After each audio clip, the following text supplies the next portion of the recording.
Je me trouve devant l'entrée du musée Presrey Ehsan Warman, c'est-à-dire le musée de l'économie et de la monnaie, à coup sûr le plus beau musée de Phnom Penh. Allons rencontrer son directeur, le franco-cambodgien Blaise Kilian, qui va nous faire la visite.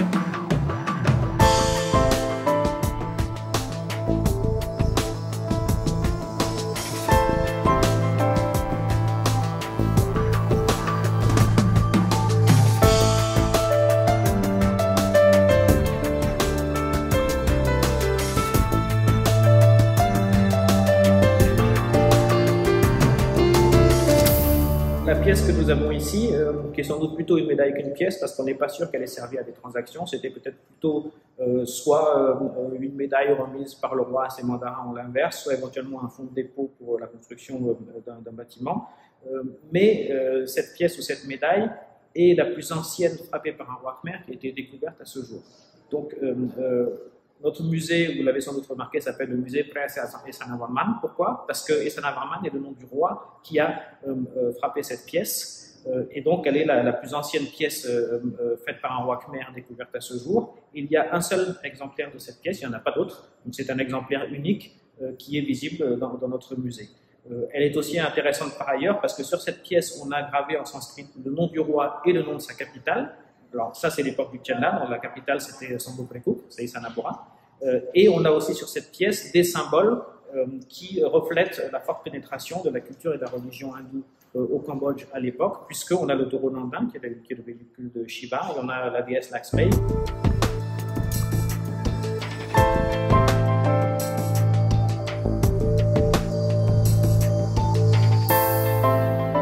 Cette presse est une presse qui a été acquise par le roi Angduong à peu près aux alentours de 1850. On sait qu'elle a été mise en service en 1853. Il a acquis cette presse à travers Singapour, mais elle venait sans doute au départ d'Angleterre et peut-être même de France. D'ailleurs, c'est peut-être même un modèle français qui a été remanié par les Anglais. Et c'est un objet historique très intéressant parce qu'il participe de la volonté du roi Angduong de restaurer la souveraineté du Cambodge au moment où il est le plus menacé par ses voisins. Et parmi les décisions que le roi Angduong va prendre pour restaurer la souveraineté du pays, il y a plusieurs décisions qui ont lié à la religion, au droit, mais aussi à l'économie, notamment créer des infrastructures physiques, un port à Kampot, une route vers Andong, et puis recréer un système monétaire et mettre de la monnaie pour que la monnaie puisse circuler dans tout le pays. Donc le roi Angduong va acquérir cette presse et il va battre monnaie. Et les premières pièces en argent, le premier système monétaire depuis des siècles qui va être mis en œuvre par le roi Angduong sera mis en œuvre à travers l'utilisation de cette presse.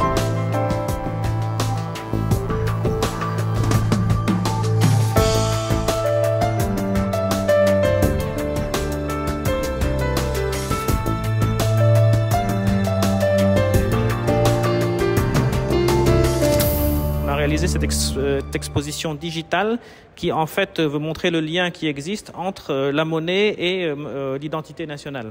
Et donc nous avons tous les billets qui ont été imprimés par la Banque nationale depuis 1993 et le visiteur peut décider de choisir un de ces billets, par exemple celui-ci. Et donc le billet apparaît en grand sur l'écran et puis les images qui sont sur le billet apparaissent en relief.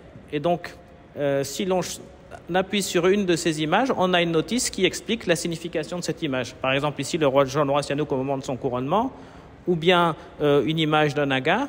Et donc, notre visiteur peut, à travers les billets ou à travers les différents thèmes qui apparaissent sur les billets, comprendre la signification des images qui sont sur ces billets et surtout pourquoi on les a choisis, puisque toutes les images qui sont sur les billets cambodgiens ont un lien avec l'identité nationale, la nation, la religion, le roi, le patrimoine, le développement économique.